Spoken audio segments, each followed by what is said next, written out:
Hello everyone. तो अब तक हम ये तो समझ चुके हैं ना कि म्यूचुअल फंड तीन टाइप के होते हैं: इक्विटी फंड, डेब्ट फंड और हाइब्रिड फंड। अब आपने नाम सुने होंगे कि इक्विटी फंड में भी होते हैं mid cap, large cap, small cap और मल्टी कैप।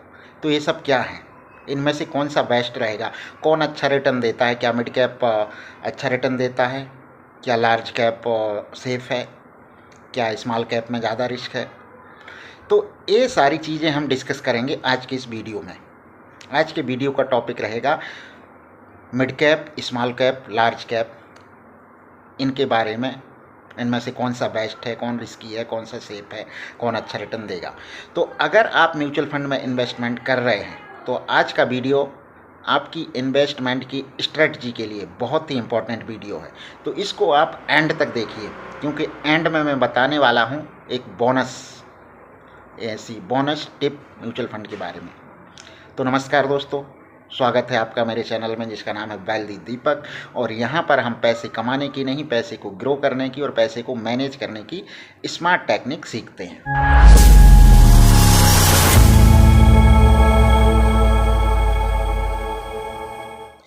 आज हम समझेंगे कि लार्ज कैप, मिड कैप और स्मॉल कैप, इनमें से कौन सा बेटर है, कौन सा रिस्की है और कौन सा प्रॉफिटेबल है। बहुत लोग सिर्फ हाई रिटर्न देख करके ही म्यूचुअल फंड में इन्वेस्टमेंट कर लेते हैं। वो देखते हैं कि सबसे अच्छा रिटर्न किस फंड में मिल रहा है, सबसे ज़्यादा रिटर्न किस में मिल रहा है। वो ये नहीं देखते हैं कि वो स्मॉल कैप है, मिड कैप है या लार्ज कैप है। और ये एक रिस्क है, क्योंकि हर जो अलग कैटेगरी का फंड होता है, mid cap, small cap, large cap, इनका रिस्क जो लेवल होता है अलग अलग होता है। इनका रिस्कोमीटर में जो प्रोफाइल होता है वो अलग अलग होता है। किसी में ज़्यादा रिस्क, किसी में कम रिस्क, किसी में ज़्यादा रिटर्न, किसी में कम रिटर्न। तो नॉर्मली जो स्मॉल कैप के फंड होते हैं उनमें हाई रिटर्न भी होता है। तो लोग चूज कर लेते हैं कि हाँ हाई रिटर्न है तो इस फंड में इन्वेस्ट कर देते हैं। लेकिन जहाँ हाई रिटर्न होता है वहाँ पे हाई रिस्क भी होता है। याद रखिए, high return equal to high risk. इस चीज़ को भूलना नहीं है। जितना ज़्यादा रिटर्न होगा उतना ज़्यादा रिस्क भी होगा। तो चलिए शुरुआत करते हैं आज के वीडियो को।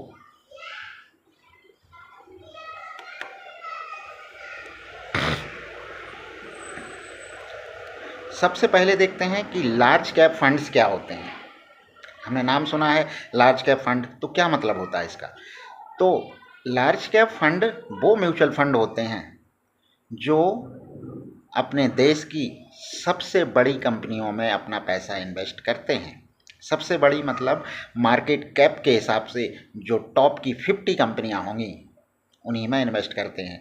मतलब मार्केट कैप के हिसाब से अगर देखा जाए, कंपनियों को लिस्ट किया जाए, तो जिसका मार्केट कैप सबसे ज़्यादा होगा, जो सबसे बड़ी कंपनी होगी ना, वो एक नंबर पर रहेगी।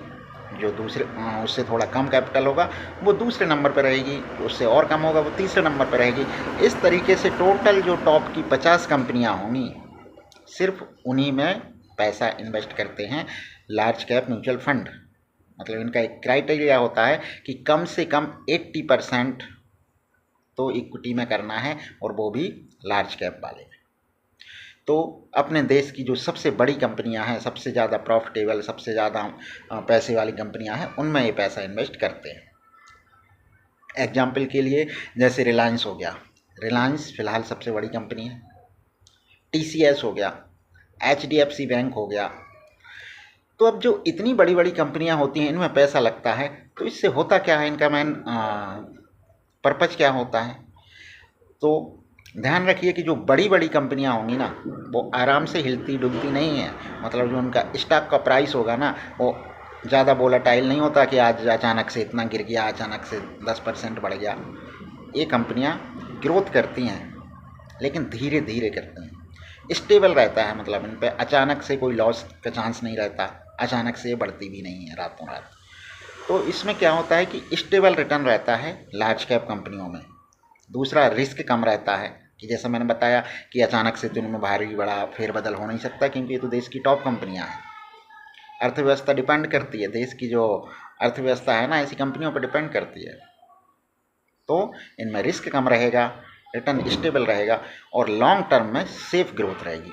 मतलब इनमें सेफ्टी रहती है। अगर हमने इनमें पैसा लगा दिया तो वो बढ़ना ही है, वो उस पर ना भले धीरे धीरे बढ़ रहा है लेकिन बढ़ रहा है। तो जो रिटर्न है, मतलब एक अगर इतने सारे प्लस पॉइंट है ना, तो एक थोड़ा सा ड्रॉबैक भी रहता है। तो जैसे अभी मैंने देखा कि मैंने बताया कि कंपनियों में ग्रोथ होती है लेकिन धीरे धीरे होती है, तो जो रिटर्न है ना वो थोड़ा सा कम होता है। मतलब इतना कम भी नहीं होता है कि फिक्स डिपॉजिट में आप पैसे जमा करने चले जाओ। ये म्यूचुअल फंड का ही होता है, म्यूचुअल फंड के हिसाब से होता है 12 से 15% तक का रिटर्न लार्ज कैप की म्यूचुअल फंड में मिलता है। तो हमने देखा कि लार्ज कैप के प्लस पॉइंट क्या हैं और माइनस पॉइंट क्या है। अब चलिए देखते हैं कि मिड कैप क्या होते हैं, मिड कैप फंड क्या होते हैं। तो मिड कैप म्यूचुअल फंड वो फंड होते हैं जो मिडिल वाली कंपनियों में अपना पैसा इन्वेस्ट करते हैं। अब मिडिल वाली कंपनियां कैसे आइडेंटिफाई होंगी, तो जैसे हमने देखा था कि लार्ज कैप वाली कंपनियां, टॉप की 50 कंपनियां जो थी वो लार्ज कैप में लिया था हमने उनको। अब जो 50 के बाद जो कंपनियों में के नाम चालू होंगे, जो कि 51 में नंबर पर रहेगी, 52nd 53rd, वहाँ से शुरू होकर के 250 नंबर तक की कंपनियां मिड कैप कंपनियों में आती हैं। तो टोटल 200 कंपनियों की लिस्ट होती है जो मिड कैप में आती हैं, 51 नंबर से 250 नंबर तक। तो इन कंपनियों में जो म्यूचुअल फंड पैसा लगाते हैं उनको बोलते हैं मिड कैप फंड। तो जब भी हम म्यूचुअल फंड सर्च करेंगे ना, तो उस पर लिखा रहेगा मिड कैप है कि लार्ज कैप है कि स्मॉल कैप है। तो मिड कैप फंड जो बीच की 200 कंपनियों में पैसा लगाते हैं। अब इनके भी कुछ स्पेशल पहचान होती है, स्पेशल कैरेक्टरिस्टिक होते हैं। तो आइए देखते हैं कि कौन कौन से इनके मतलब होते हैं स्पेशल पॉइंट। तो पहला तो एक कि इनमें ग्रोथ पोटेंशियल ज़्यादा होता है, मतलब लार्ज कैप वाली कंपनियों से भी ज़्यादा ग्रोथ पोटेंशियल होता है। क्यों? क्योंकि ये वही कंपनियां हैं जो आगे चल के टॉप की 50 कंपनियों में जाएंगी। मतलब जो 2 नंबर पर है वही तो आगे चल के 1 नंबर पे जाएगा, और जो 1 नंबर पे है तो वो ऑलरेडी है, वो कहाँ जाएगा, या तो अब वो नीचे जाएगा या उसी जगह पे बना रहेगा। तो जो मिड कैप वाली कंपनियां हैं इनमें पोटेंशियल होता है कि वो लार्ज कैप वाले कंपनियों में शामिल हो जाए, तो इनमें ग्रोथ रहता है ज़्यादा, लार्ज कैप वाली कंपनियों से ज़्यादा ग्रोथ रहता है। दूसरा, इनमें जो रिटर्न है ना वो लार्ज कैप से बेटर रहता है। अगर लार्ज कैप में 12 से 15% तक का था, तो इसमें 17-18% तक का रिटर्न मिल जाएगा इन म्यूचुअल फंड में, जो म्यूचुअल फंड मिड कैप में पैसा लगाते हैं। तो ये तो होगा इसके प्लस पॉइंट, ग्रोथ पोटेंशियल ज़्यादा और रिटर्न ज़्यादा। अब चलिए देखते हैं कि इसके कुछ नेगेटिव पॉइंट भी होंगे। तो नेगेटिव पॉइंट तो ये है कि जो लार्ज कैप की कंपनियों से थोड़ा ज़्यादा रिस्की होते हैं, क्योंकि लार्ज कैप कंपनियों तो हमने बता दिया था ना कि वो ऐसी बड़ी बड़ी कंपनियां होती हैं कि इनका इतना बड़ा पोटेंशियल होता है, इतना बड़ा मार्केट कैपिटल होता है कि जिसको हिलाना आसान नहीं होता है, तो वो जल्दी हिलती नहीं है। लेकिन जो मीडियम वाली होती हैं, मीडियम साइज वाली कंपनियां होती हैं, इनका जो मार्केट कैप है ना लार्ज कैप से कम होता है, तो इनमें थोड़ा सा हमें देखने को मिल सकता है वोलेटिलिटी। इसमें हो सकता है कि धीरे धीरे नीचे भी चला जाए, ऊपर भी चला जाए, मतलब इसमें थोड़ा ज़्यादा चेंजेज हो सकता है, इसलिए बेटर रिटर्न देती हैं। क्योंकि अगर जो चेंज ज़्यादा होता है तो वो प्लस में भी ज़्यादा हो सकता है, माइनस में भी ज़्यादा हो सकता है। तो इसमें वोलेटिलिटी ज़्यादा होती है मीडियम कैप वाले म्यूचुअल फंड में। और दूसरा क्या होता है, इसमें balance of growth and risk रहता है, मतलब कि इसमें ग्रोथ होगी और वैसा ही रिस्क भी रहेगा, बट वो बैलेंस रहता है, और इतना ज़्यादा भी रिस्क नहीं रहता है कि अचानक से कंपनी बंद हो जाए, ऐसा नहीं होता है। हाँ, रिस्क रहता है लेकिन मीडियम रिस्क रहता है, मीडियम ग्रोथ रहती है, बट लार्ज कैप से अच्छी ग्रोथ रहती है। तो ये तो हो गए हमारे मिड कैप वाले म्यूचुअल फंड। अब चलिए देखते हैं कि स्मॉल कैप म्यूचुअल फंड क्या होते हैं। तो दोस्तों अभी तक हमने क्या देखा, लार्ज कैप वाली कंपनियां 1 नंबर से 50 नंबर, मिड कैप वाली कंपनियां 51वें नंबर से लेकर 250 नंबर तक। तो टोटल 250 कंपनियां तो निकल गई। अब इन 250 कंपनियों के अलावा जितनी भी कंपनियां लिस्टेड हैं स्टॉक मार्केट में, वो सारी की सारी आती हैं अंडर स्मॉल कैप कैटेगरीज, छोटी कंपनियों की लिस्ट में कैटेगरी में गिना जाता है उनको। और जो म्यूचुअल फंड इन कंपनियों में इन्वेस्ट करते हैं वो होते हैं स्मॉल कैप म्यूचुअल फंड। अब स्मॉल कैप म्यूचुअल फंड के कुछ पॉइंट्स देखते हैं, क्योंकि पहली बात तो एक ही छोटी कंपनियां हैं, छोटी कंपनियों में जो इन्वेस्ट करता है वो होता है स्मॉल कैप म्यूचुअल फंड। अब इनमें फ्यूचर ग्रोथ का पोटेंशियल बहुत ज़्यादा होता है, क्योंकि जो छोटी कंपनियां हैं वो छलांग लगा सकती हैं, वो छलांग लगा के ऊपर जा सकती हैं, तो इसमें अच्छा खासा ग्रोथ पोटेंशियल होता है मीडियम कैप वाली कंपनियों से भी ज़्यादा। अब फीचर क्या होते हैं कोई इंपॉर्टेंट, पहला तो हाई रिटर्न की प्रोबेबिलिटी होती है, मतलब इसमें बहुत चांस होते हैं कि इसमें अच्छा खासा रिटर्न मिल जाएगा।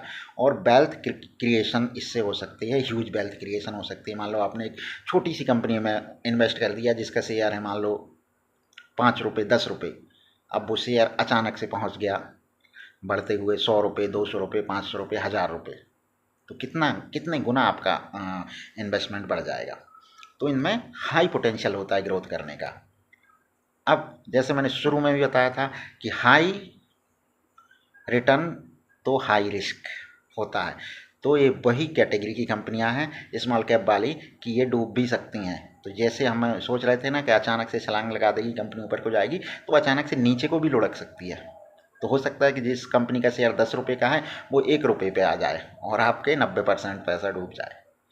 तो इसमें सबसे बड़ा रिस्क होता है कि अगर मार्केट क्रैश होगा तो ये कंपनियां बहुत लो लेवल तक नीचे गिर सकती हैं, लो लेवल तक इनका स्टॉक्स जा सकता है। तो इसमें रिटर्न ज़्यादा होता है, रिटर्न के चांस, तो रिस्क के चांस भी ज़्यादा होते हैं।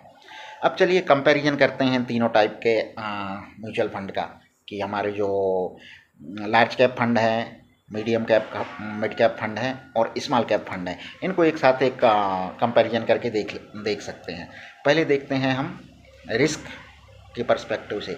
तो लार्ज कैप वालों में रिस्क कम रहेगा, मिड कैप वाले म्यूचुअल फंड में मीडियम रिस्क रहेगा और स्मॉल कैप में हाई रिस्क रहेगा।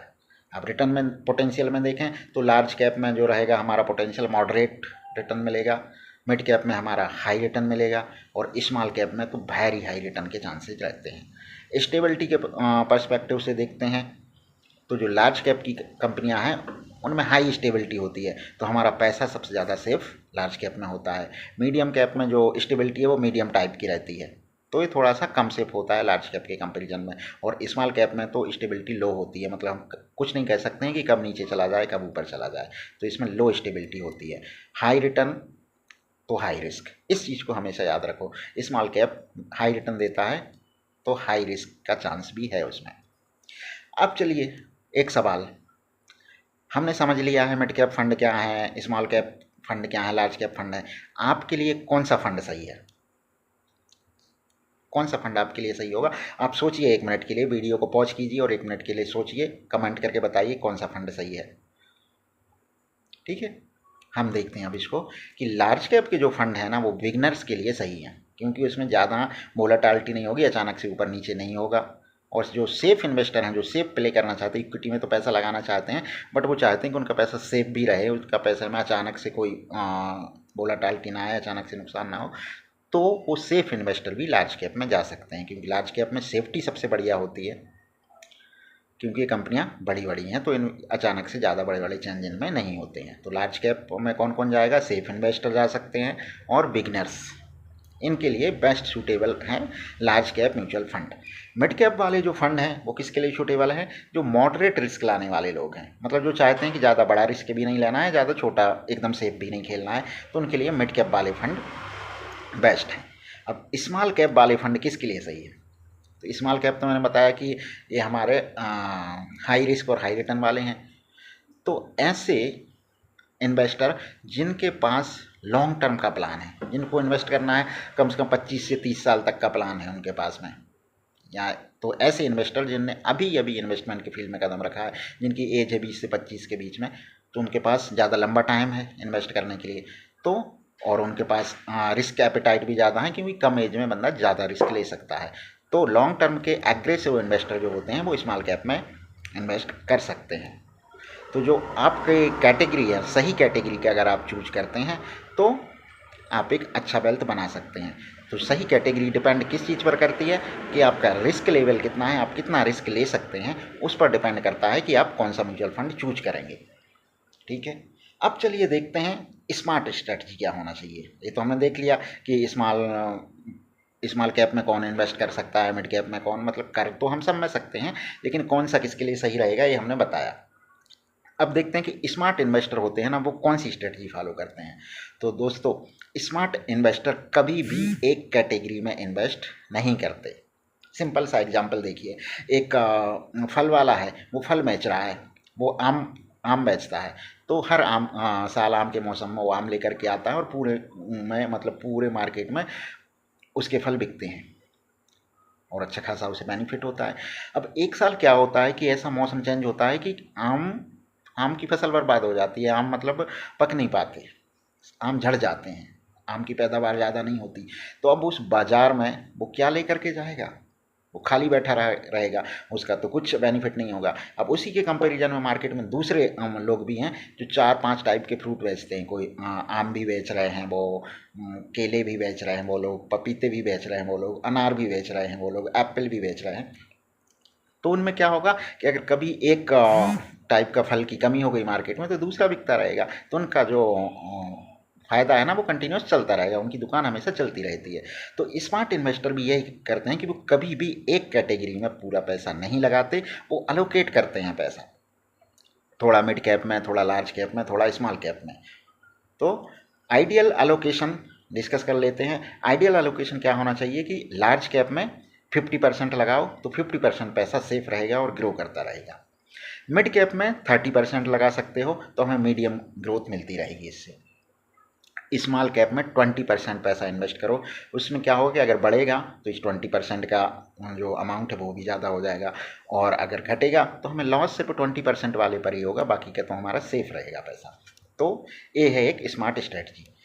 अब चलिए देखते हैं कौन कौन सी गलतियां इन्वेस्टर करते हैं और जिनसे हमें बचना है। तो पहला तो कि हमें सिर्फ हाई रिटर्न को देखकर इन्वेस्ट नहीं करना है, सिर्फ हाई रिटर्न को देख करके हमें फंड चूज नहीं करना है कि इस म्यूचुअल फंड में हाई रिटर्न है तो चलो इसको चूज कर लेते हैं, ऐसा नहीं करना है। दूसरा, रिस्क को इग्नोर नहीं करना है। रिस्क देखो, हर म्यूचुअल फंड के साथ में उसका रिस्क लिखा रहता है, एक पैरामीटर होता है रिस्कोमीटर, जो दिखाता है कि म्यूचुअल फंड कितना रिस्क है, कितना रिस्की है, सेफ है, high risk, lower risk, moderate risk, ये लिखा रहता है। तो रिस्क को इग्नोर ना करें, इसको ज़रूर देखें, और रिस्क अपनी कैपेसिटी के हिसाब से ही लें, और शॉर्ट टर्म की सोच ना रखें। देखिए, अगर आप इक्विटी मार्केट में इन्वेस्ट कर रहे हैं तो ये तो मान के चलिए कि कम से कम 7 साल तो इन्वेस्टेड रहना ही होगा। अगर आपका प्लान 7 साल से कम का है तो आप इक्विटी में इन्वेस्ट ना करें, आप डेब्ट म्यूचुअल फंड में कर सकते हैं। आप दूसरे जो हाइब्रिड वाले म्यूचुअल फंड हैं उनमें इन्वेस्ट कर सकते हैं, इक्विटी में ना करें। अगर आप इक्विटी में कर रहे हैं तो लॉन्ग टर्म इन्वेस्टमेंट के माइंडसेट जरूरी है। चलिए, अब जैसे मैंने शुरू में बताया था कि जो वीडियो के अंत तक रुका रहेगा उसको मैं बताऊंगा एक बोनस टिप। तो चलिए देखते हैं क्या है बोनस टिप। दोस्तों, जब भी आप म्यूचुअल फंड देखेंगे ना तो उसके आगे लिखा रहेगा या तो रेगुलर या डायरेक्ट। अब रेगुलर और डायरेक्ट दोनों सेम फंड होते हैं, लगभग सेम कॉम्बिनेशन, सेम चीज़ ही होती है। बस सिर्फ एक चीज़ का अंतर होता है कि जो रेगुलर म्यूचुअल फंड होते हैं ना, रेगुलर कैटेगरी वाले, उनमें एक्सपेंस रेशो थोड़ा ज़्यादा होता है डायरेक्ट म्यूचुअल फंड से। मान कभी कभी 1% तक भी ज़्यादा हो सकता है, 2% भी ज़्यादा हो सकता है। तो अगर आप डायरेक्ट म्यूचुअल फंड चूज करते हैं तो आपको ये एक्सपेंस रेशो, इतना एक्सपेंस नहीं लगेगा और आपका रिटर्न ज़्यादा होगा।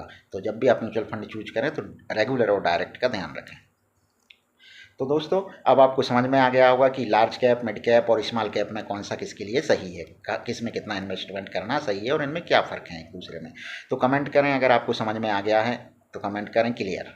और अगर कुछ नया सीखने को मिला है इस वीडियो से तो वीडियो को लाइक करें, अपने दोस्तों के साथ में शेयर करें जिनको कन्फ्यूजन रहता है कि large cap, mid cap, small cap क्या है, तो उनके साथ में शेयर करें।